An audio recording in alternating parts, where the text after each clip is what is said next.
Hello, everybody. Hello. How's it going? This is very exciting and cool to be in Metropolis, finally, for the first actual time. It's very nice. It's good to see y'all. Well played. I suppose the obligatory beginning is just we just do a little background check. You're going to tell us how you got to this exact moment in a really precise way. No. Let's go with the simple stuff.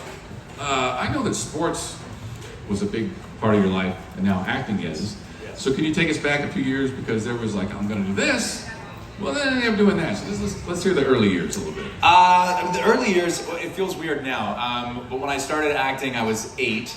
And at the time, I felt like I was getting a really late start in life because I've been playing baseball since I was like 3. So I felt like I was a little bit behind. But I've been doing both since I was really young.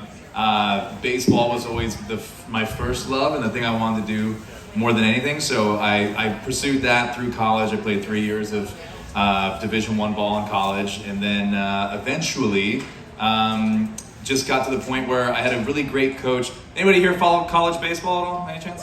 Yeah? Okay. Does anybody know who Coach Gillespie is from the USC? He's like, probably not.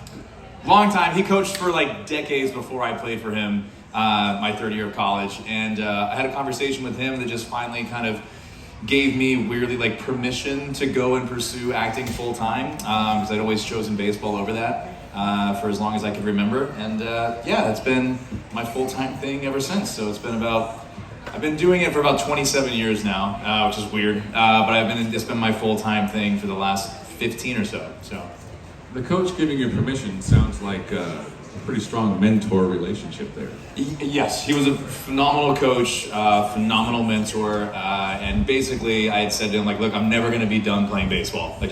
If I hadn't had acting, I would have been Crash Davis, for anybody who knows that reference, Bull Durham. I would have played minor league ball till I couldn't walk anymore and been happy with it. So I love playing. But he'd give me some really good advice, which was, look, if you stay and finish, will you get drafted? Probably, but 1% of guys who get drafted make a living playing baseball. Right. He's like, and I think you've got a unique opportunity in LA where people don't always get it. And so I would encourage you to see what you can do with that. So that was kind of my blessing to say, okay, I wouldn't give it up right now, but someone who's been doing this for a really long time is giving me some very good advice, and I'm gonna take it. So yeah. I feel like we could just have this casual, personal talk quite a bit, but we do have a time limit, so I think we have some prepared questions. We have a pen flying across the stage. Thank you. See how quick you did that? And we have time for some audience questions as well. So I'm just going to hit a couple of them. Cool. Oh, look, I'm going to start with my own question. I wanted to know, because you were age 15 in Mocha Edition, is that correct? 13. 13. Yeah. The Hollywood version of driving versus the reality of driving. Yeah. Because you're on a sled and all that. Could you kind of elaborate on what that was in that time of your life? Because it wasn't long after that you would have been driving on your own for real. Yeah, no, I had to learn to drive before anything. So I actually did. My first 3 weeks of being in Chicago was learning how to drive. So I learned how to drive. The car I learned to drive was a 1930 Model A, and then the car I drove in the movie was a Buick. I actually, this is an embarrassing story. But we had a disagreement with Jay Leno when he was still doing his show, because he had asked me about what car I drove in the movie, and I said it was a 1930 Model A, and he's like, oh, I thought it was a Buick. I was like, no, it was a 30 Model A. He's like, oh, okay, I thought it was a Buick. And if anybody knows Jay Leno, he has like 3,000 cars. He's a bit of an expert on the subject. And so on live television, I debated Jay Leno about what car I was driving in the movie. That was a good look. But we did come to an agreement. I said, oh yeah, no, I learned to drive on the Model A, and then in the movie we drove the 28 Buick. Yeah, he kind of had a little trouble letting that go, didn't he? You don't mess with him in cars. No, you don't. No. That's a pretty decent impression though, but you did it a little bit higher though. You did Jay Leno. No, that's actually pretty good. I wouldn't dare do the Leno. Supergirl is going to be taking the microphone around, and while she hits for the first person, we have some online questions that were submitted, and I think this is a really good one. Going cutting straight through. Aaron Sullivan wants to know, I'm sure you get this question all the time, but what was it like for you when you first put on the suit?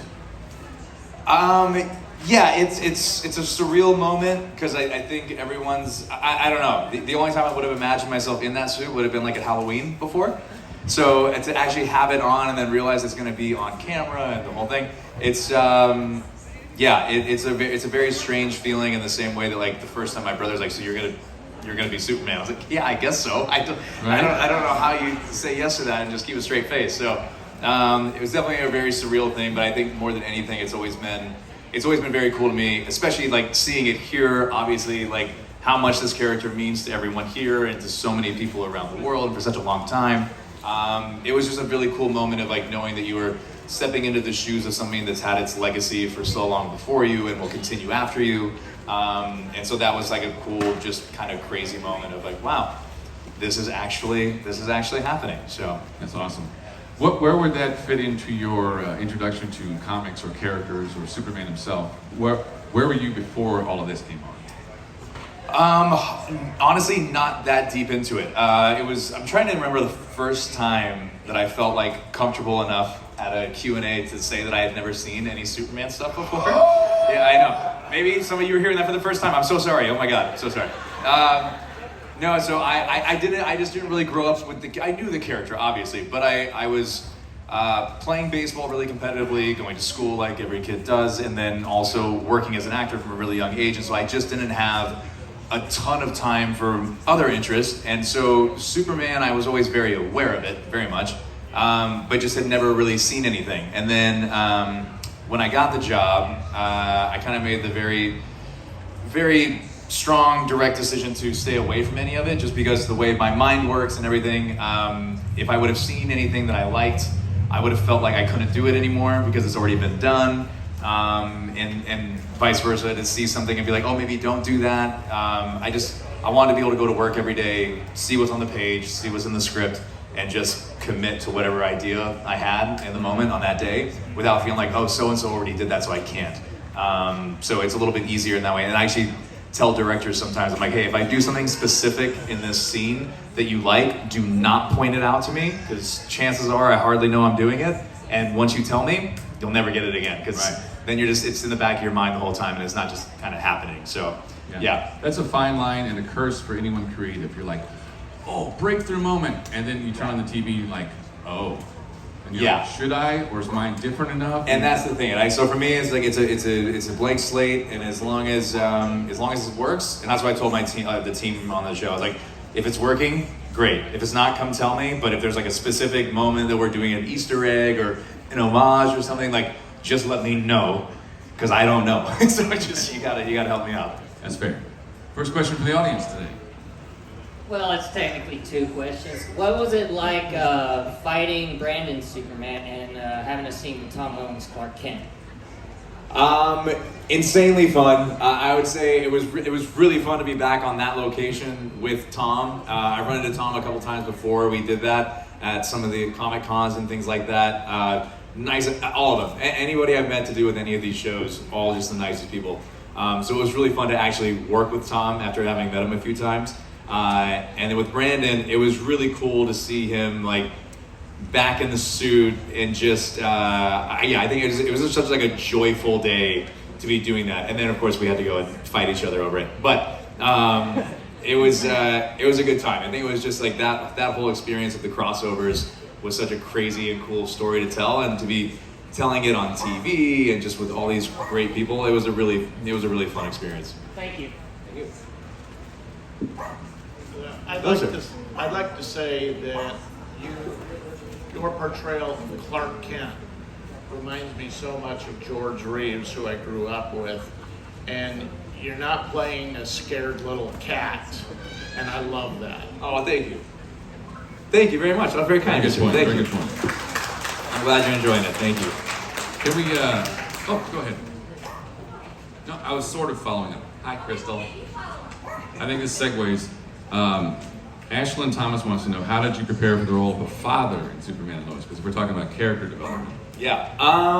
So I don't have kids. I'm not a dad yet.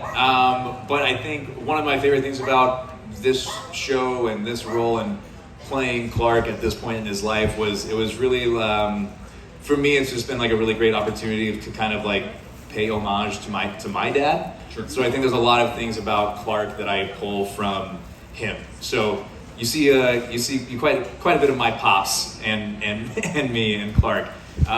So yeah, I think just going back and asking him. I have friends who have kids, so speaking with them about certain situations, and it's been really fun because a lot of the crew members on our show, they have kids who are this age as the boys are on the series, and so it's a great dialogue and conversation on set. It's like my favorite moments are when we do something in a scene, and then either like our director of photography or the director or somebody, one of the grips, somebody goes like, dude, this was my last night. Like, I just had this argument with my kids 12 hours ago, and it was exactly like that. Like that's the coolest compliment to get, I think, when we're making the show, is from a crew member saying like, yep, I just went through this 24 hours ago, and that's pretty much how it goes. Yeah, I think it's really solid to say there's a lot of moments that hit home, and not always easy ones. Exactly. Go ahead, please. First of all, thank you for coming to Metropolis. Thank you for having me.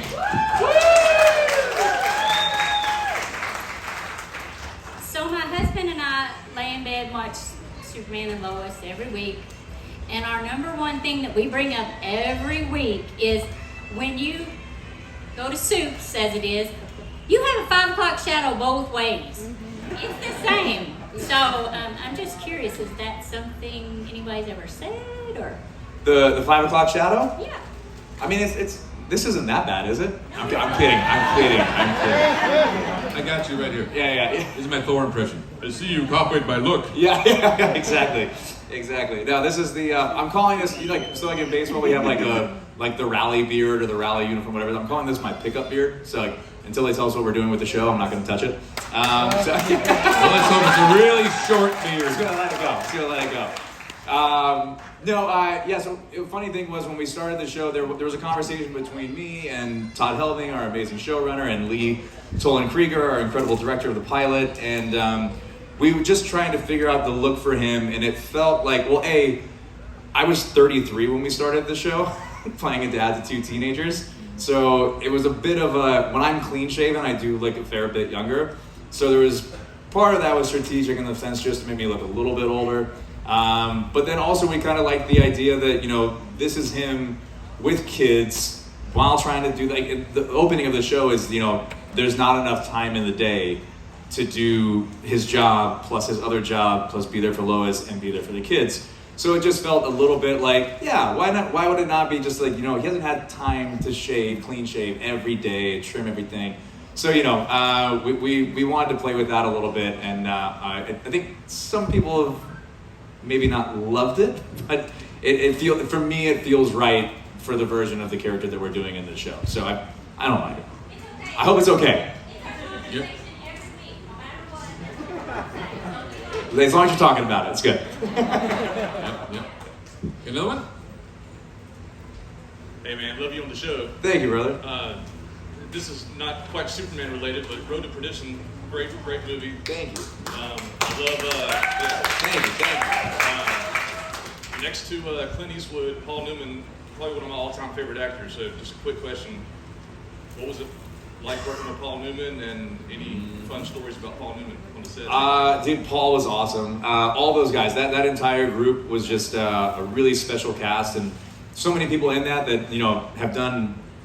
I didn't want to say even more, but there's like their careers have just gone. Daniel Craig and Jude Law, there's so many amazing people, and every single one of them was just consummate professional, super, super nice and welcoming to me as a kid on set. But Paul was just absolutely fantastic. I could not, between him and Tom, who I worked with the most on that, I could not have at 13 asked for better role models as just far as how to be an actor, on set, and just everything through press, just true gentlemen. They treated every single person on the crew like they were the financier.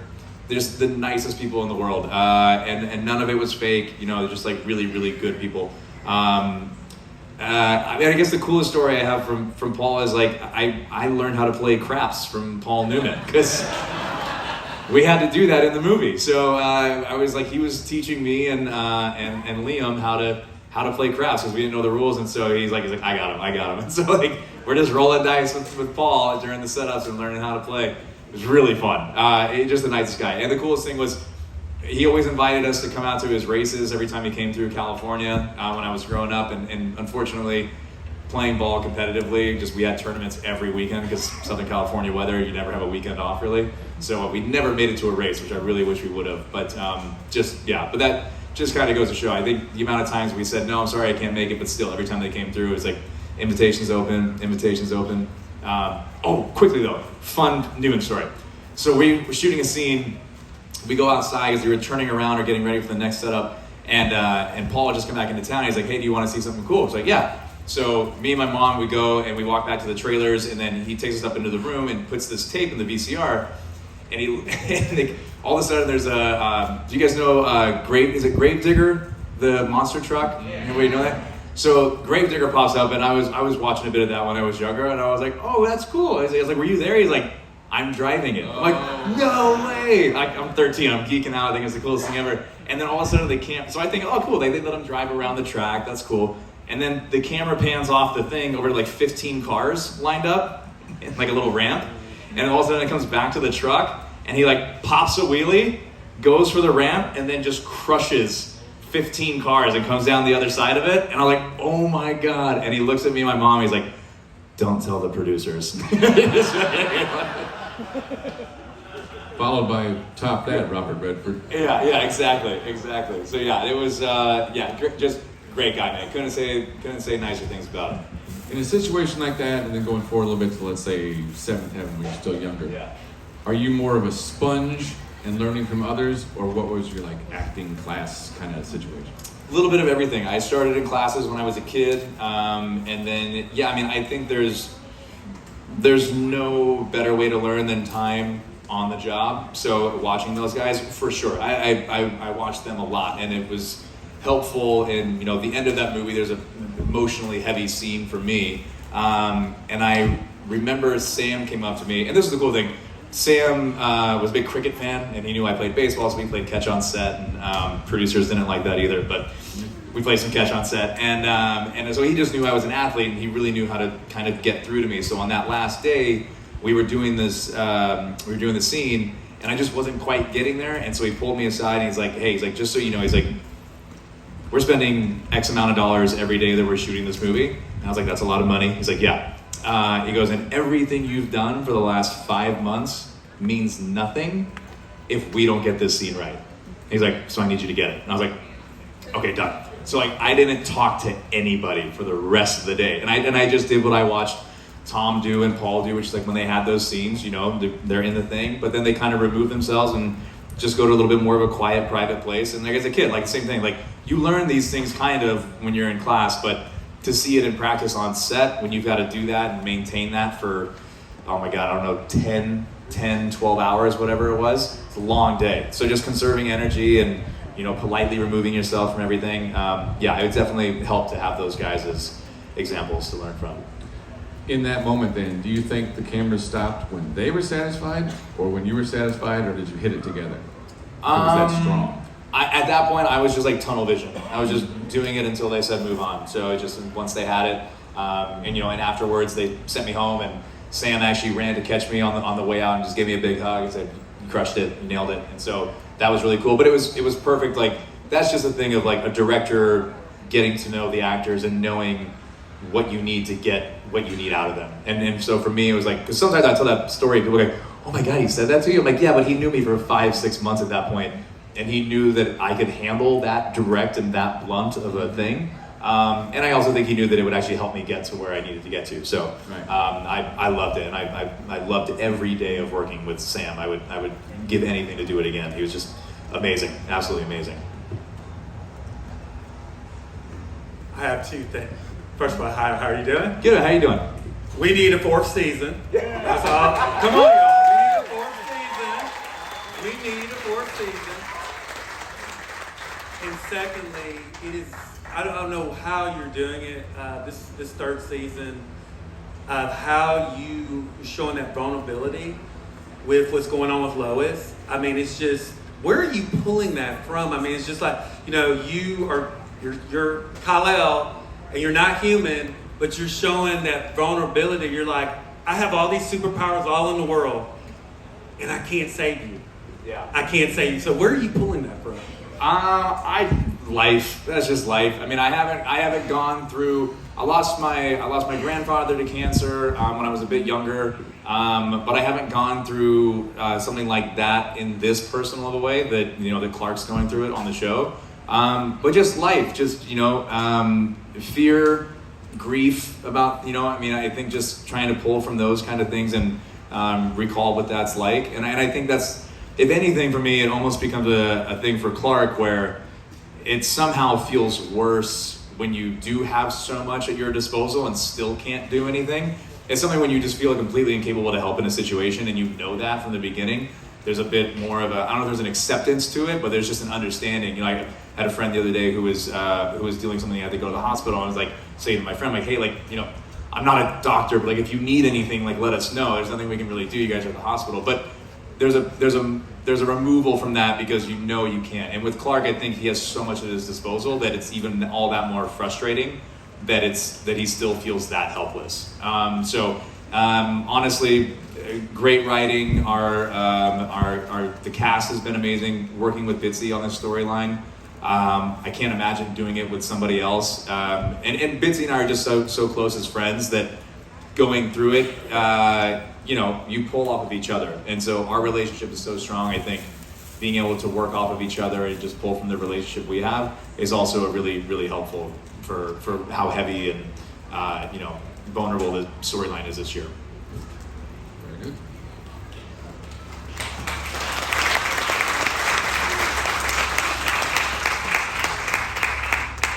Hi, Tyler. Hey, man. This is going to be a real stupid question. I love stupid questions. Okay, great. During the time that you were Superman, you had 3 costumes, and one was absolutely phenomenal. That was the Max Fletcher suit. Any way that you can get into that suit permanently? Permanently, like take it home? Okay. I don't know that we'd ever be able to permanently go back into that suit. I had a lot of fun in that suit. I had way more fun in that suit than I ever thought I would. It was really, really cool to put that on, especially when we used it in the pilot. I was so glad that it made another reappearance in some of the flashback stuff. That was really fun. Our costume department is amazing. They work so hard, and they're constantly making adjustments to make the suit more functional and user-friendly. So we kind of we have a really great team who works on that, and so we'll see. I don't know if we end up coming back, if there's going to be more flashback stuff. If there is, then hopefully we can do that, because I'm with you. I'm a fan of every time we can bring that suit back. So we'll see. Fingers crossed. Hopefully we get the pickup first. Yeah, very good, very good. I made a note along the way here. Have you want the chance to combine your love of sports and acting? Is there like a sports biopic or something you'd like to do? Yeah, I love sports. I love the stories that come out of sports. I like that there's a lot of these like docu-series that are coming out, because I think people that maybe aren't as into them are kind of maybe seeing why people who do follow them love them so much. It's like, it's not, I've had friends who were like I don't understand how you are so into this game. I was like, it's not the game that's going on today. It's like, it's the stories of the people. Like, I know that guy got injured 3 years ago, and they told him there was no way he'd play again, maybe never walk again.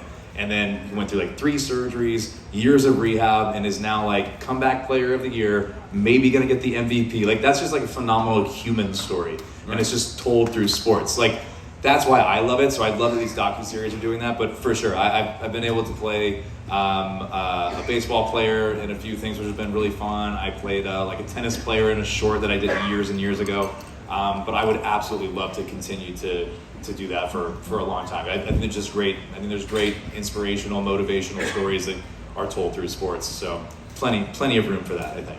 Yeah, and if no one else is going to do it, you're going to step up. You're going to get a little funding and direct something for us. Yes, absolutely. I would love to. I would absolutely love to. Yeah. Way in the back. Hi. What made you want to be Superman other than being famous?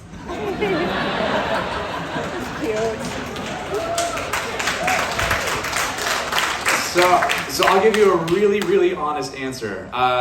Being famous is almost one of the reasons why I wasn't going to do it. It's a very weird thing, and people don't always necessarily understand this like, a lot of actors actually don't like attention. And I always put it this way.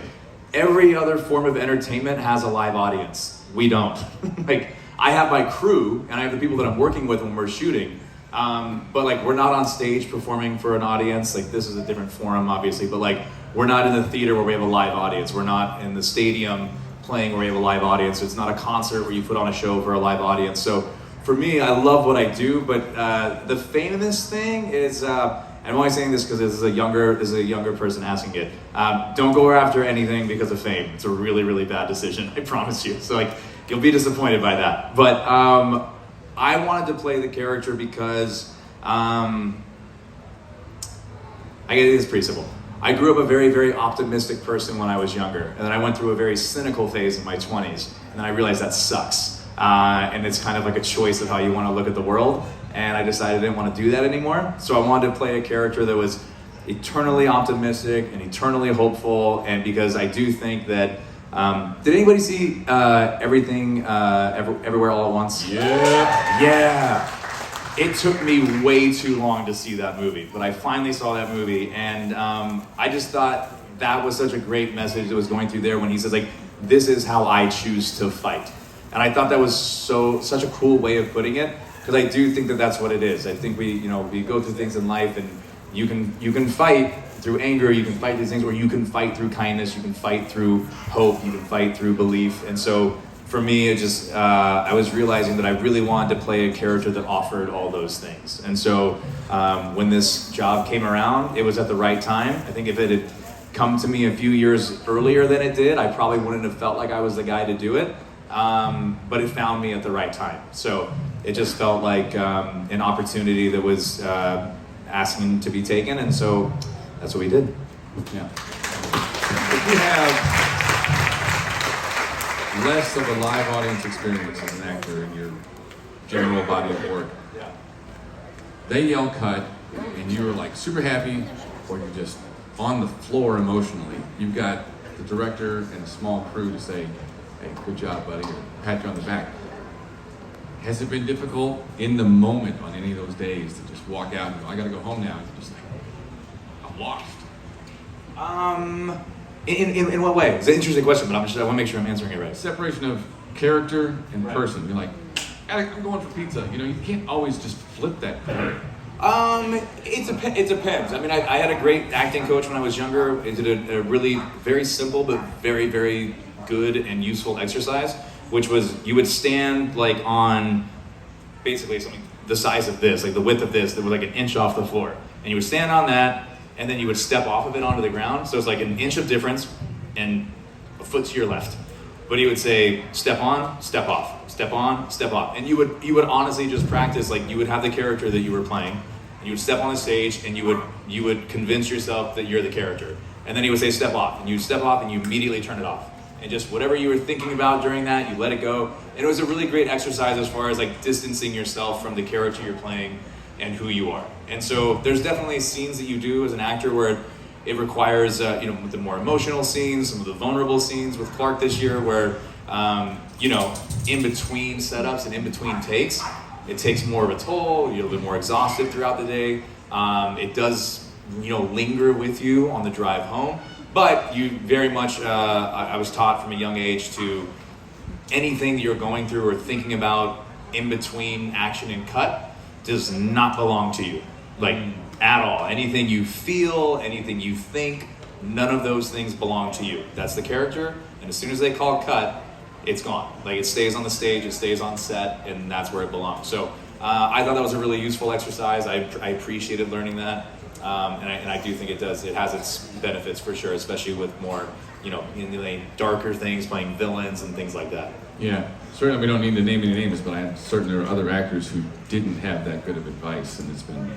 Yeah, I mean, they do or they don't, and they, it's a crazy business. It's a crazy business, and, we do make it look fun and exciting, but there's a lot of things to it, and a lot of people that, come to the business have their own personal things in their life, and it's not, just because you're successful in acting does not mean your life is great. It's such a weird misconception with anything that's red carpet or anything that's glam or any of that kind of stuff. It's like they're on camera, but they're just people. They're just people, and they're dealing with the same things that everybody else does. And it might be with different clothes or more amounts of money or whatever, but it does not change like the human experience. And so, just because, and sometimes it's a weird thing where everything starts to feel like a Band-Aid as well. So it doesn't actually, if you have something in your life that is bothering you, that you're not working through, and you have all these things that you feel like should make you feel better, and it doesn't. It's kind of like the powerless thing, when you feel like you should be able to help and you can't. It gets more and more frustrating. So, it's always, I'm grateful to have had that advice, though. All right, we're going to use a little bit of technology over here, real.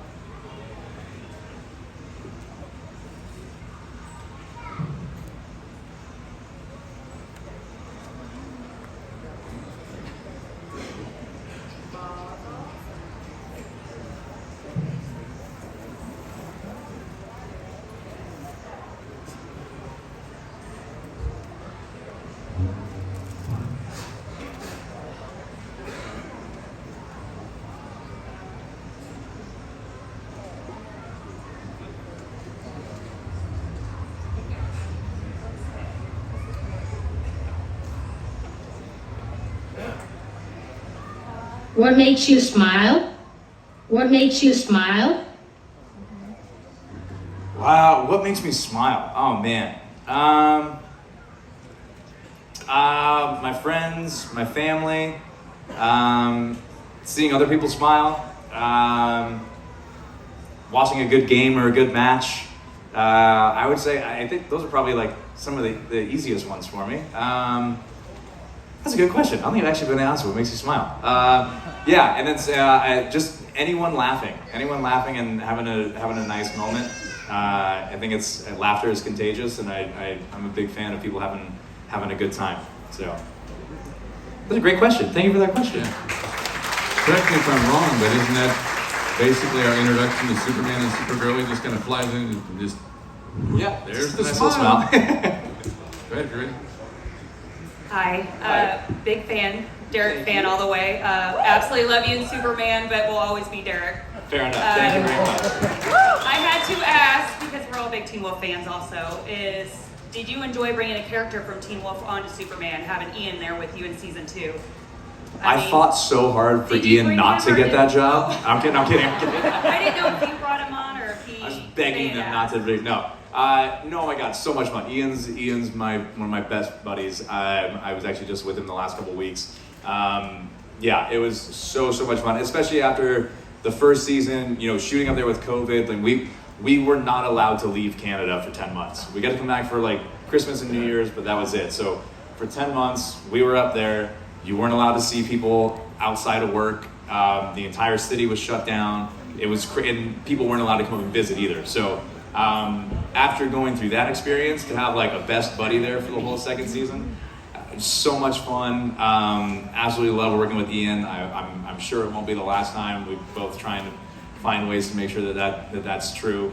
It was such a blast to have him back there, and it was fun for the Teen Wolf fans to see two of us back together. That's our number one right here. You're always gonna be Derek. You'll be Superman, but you'll always be Derek. I'll take it. Derek, at least for me, Derek came first, so I get it. That's all good. Well, I just happen to have a submitted question that kind of follows on that, submitted by Erin Ferguson. She says, is it hard letting go of one character you're playing, like Derek, and then moving on to someone like Clark Kent Superman? Lucky for me, it's kind of like, I feel like certain roles find you at the right time, and so I feel like Derek was the right character for me to play when I was doing it on the show, but I also really felt like, and it kind of mirrored in the show, I loved Derek's arc on the show and where he ended up at the end of season 4. Felt very reflective of kind of like what I was going through in life at the time. And not in the same way, obviously, but like just in very, it was a great metaphor for what I was going through. And so I think that was really interesting. And so when Derek's time on the show, main time at the end of season 4 ended, I also felt like it was time for me to let go and move on to the next thing. And so, I feel like you can fight it, but same thing with the show now. If we don't come back, which I'm hoping is not the case, but if we don't, I feel like eventually, that'll make sense and why it ended when it did. If we do go another year, I'll be very happy to continue it on. But I feel like these things find you and then they let go at the same time, like as they're supposed to. So no, I so far I haven't had any problems with letting go of the one and jumping to the next. So Yeah, technical question for you. yeah. Just Palm Springs. Yes. You were kind of naughty. Yeah. Well, let's not worry about that just yet. That's an audience question, maybe. Technically speaking, that's one of those movies like, okay, back to one, because it just keeps repeating. But you're more background in that. But Yeah. did you have little tweaks that they would tell you about, or did you have to just hit it the same way every time until they changed it on you, like the way they walk through? No, I mean, you try to, I think there's always the idea, well, it depends on what the scene is. If the scene is, something that's, focused on you and what you're doing, then yeah, you've got a little bit more freedom to kind of like mix things up a little bit more. And, the golden rules don't mess with the story. So as long as you're not messing with the story that's being told, you're good. And as long as it's not a technical movement that they need to match for continuity, there's a little bit of room for things. But no, I mean, especially in something like that, if it is a scene where I'm just kind of there in the background, then no, I'm very aware of trying to match what I'm doing so that way the person whose scene it is can do their little tweaks and changes and feel free to do that, because I know that I'm doing the same thing in the background on every take, which means that the editor can use any of those takes, because I'm not now doing something funky in a scene where I don't have a line. That's kind of selfish. So yeah, but no, that was a really fun movie to make though. But yeah, a lot of rewinds on that one. Very good. That's really good technical information for anyone that's a creative on stage or on film, etc. Go ahead. I am like such a big fan. I've seen Teen Wolf and Superman and even like Can You Keep a Secret? I have two questions. One is, what has been your favorite part about playing Superman? And the second one is, what has been your favorite role to play? Oh man, favorite role to play. I can never really choose that one, because like I said, they different times in my life and they all meant different things to me. And I think, especially seeing what Teen Wolf turned into and like how much that show's come to mean to so many people, is like that's such a really cool and special thing. And knowing that it came from obviously Teen Wolf, the name was there before from a previous thing, but those characters and that story was its own original thing. That's really cool. Like something really kind of like, I don't know, it's fun and special, and proud of that and what it became. With Superman, it's been around for so long, but I think my favorite thing with any of those roles is just, and so speaking to Superman, my favorite thing is that it has been around for so many years and people still love it and it still means so much to them. And there's going to be another one, and that's going to be a whole another generation of it. I think for me, the coolest thing is it's just carrying the torch. You know what I mean? I'm just passing it off to the next person, and that'll be soon. But it's just fun to be a part of it. It's fun to be a part of something that's so much bigger than you. I'm just like a small piece of this long legacy. And so that's kind of like a special thing. And to see how much it means to people from so many places around the world and different walks of life, I think it's just really cool to be part of that legacy and upholding those values for this little blip of time. So that's been really cool. Very good. Bless you. Over there. Hi, Tyler. Yes, sir. The new Teen Wolf movie was awesome. Thank you. You jumped into Melissa's world and went on Supergirl. Was there any talks in the future of her jumping into your world on Superman and Lois? Dude, by the time we had the green light for our show, all the COVID stuff hit, and ever since then, like, crossover stuff was just out the window. I mean, I know that they think someone had spoken about possibly like a Batwoman crossover with our show, like the very first season. But as soon as all the COVID stuff came in, there was just like zero chance. I absolutely love Melissa. I was so glad I got to work with her on Supergirl and on all the crossovers. She's the best, the absolute best. Just like the sweetest person, the perfect person to play Supergirl. If she ever wanted to come back and play, that'd be awesome. With her being a mom now and everything, like and she wore the suit for a long time. Like it's the episodes and like how much you guys get compared to like how much time goes into making the shows. It's like to wear the suit for that long. It's a long time. I know Grant just finished after 9 years. It's a lot, and so to do stunts on a show, to do stunts on a movie, it's all this taxing. But their seasons were 22 episodes, and so that's a 10-month run. That's a long time and not a lot of recovery in between. So If she ever wanted to come back, though, I would absolutely love to work with her again. She's the best. We have about 5 minutes left for questions. I don't think I should take any more of that time. Let's go. Be precise if you can. Thank you. Hey Tyler, thanks for coming. Of course, good to see you again. Thank you. I wanted to know what it was like doing the fight scenes and using Clark's powers on the show. Was there anything you were excited to do in terms of his powers or the fight scenes? I'm sure some of it or a lot of it is CGI, but anything. We don't use any CGI on our show. What are you talking about? What are you talking about? But is there anything in particular you can talk about that you were really psyched to play or to do, Joe? Our stunt team is amazing. I absolutely love working with our stunt team. Just like the best I've worked with. I absolutely love those guys. So to that effect, so I can't give away a spoiler. Something coming up at the end of the season, and that's all I can say. That's just. That was way too specific. But it's awesome. It's awesome. I cannot wait for you guys to see it. It's the main reason I hope we go in to another round of this show, just because it's really epic what they pulled off in the finale. I'm gonna stop. I'm gonna gush over it, and then I'm gonna say something I shouldn't say.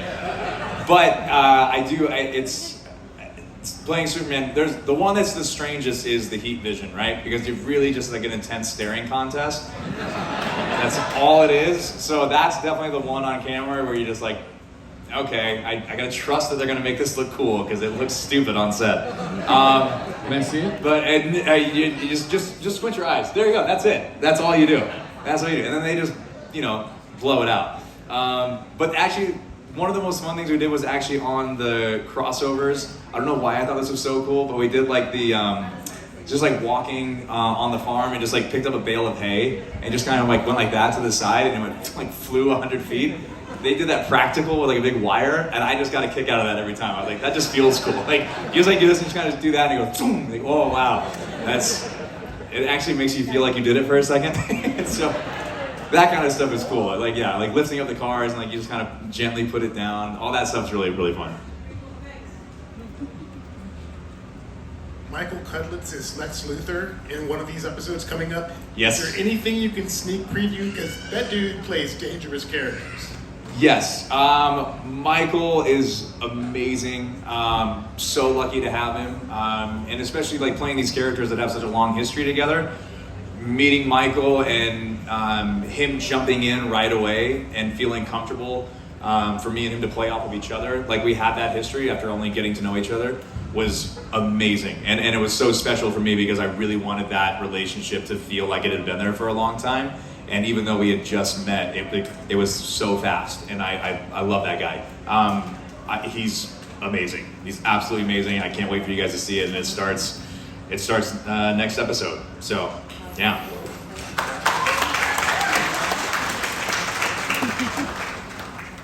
Two quick questions. If you could play for any major league team, what would it be?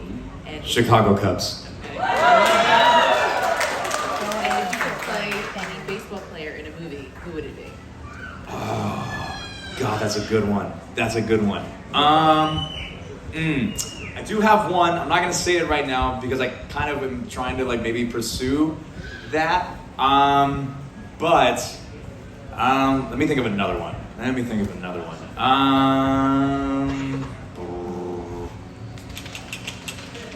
got any of the like, back in like the 20s, 30s, like Yankees. I feel like that's just like so historical. I feel like anything from that era would be kind of cool. It's like Babe Ruth days, something like that. I don't think I need to play the Babe. I think I'm okay with that. But I feel like any of those like old dynasty teams would be really cool. Yeah, I have to think. And there's plenty of modern day versions. Oh God, I'm totally blanking on his name right now. I'm gonna think of this because I have the one that I'm obviously thinking about, but I can't. It's a spoiler. I can't say it. Well, when you do think of the other name, just shout it out no matter what's happening. Yeah. Last question. Thank you so much. Has James Gunn contacted you about Superman Legacy? What's that? Has James Gunn contacted you about Superman Legacy? I have not had any of those conversations. No. I don't think they want to double book me. So I think hopefully we'll have another schedule to worry about. So we'll see. We'll see. I'm excited to see. I'm excited to see who they get. I'm sure he's gonna be phenomenal. I'm a big James Gunn fan, and so I'm excited to see what he does with it. I'm happy he's over at DC, and whoever they get, I'm sure will do a phenomenal job. I think one of the things when you're casting this, I mean, like knowing what the character means. I think anybody who really usually gets into Superman, there's a real love for the character, and there's a real care about what he stands for. And I think James coming over so passionate, whoever they get is going to be awesome. Like I'm very confident that whoever comes in, you know, it's so funny. People jump so quickly to say that's not it, that's not it, that's not it when they get somebody. But I would just really encourage everybody, whoever the next person ends up being, give them the chance because I'm sure they'll be awesome. I think anyone who does this has a huge love for it and a real care for the character. Even me, who didn't really grow up with the character, you know what Superman means to people. And I think it's just something special that you don't mess with unless you really have a care for it. So I'm excited to see whoever the next person is. That's 2 years in a row. Last year, George's last question was a Superman monologue, and I didn't think we could top it, but we may just have. You are literally, because we've had other Supermen in the past, and figuratively, the first seated Superman, because you're still that guy. Yeah. And we are so lucky you're here. Thank you all for having me. Appreciate it very much. Enjoy your day.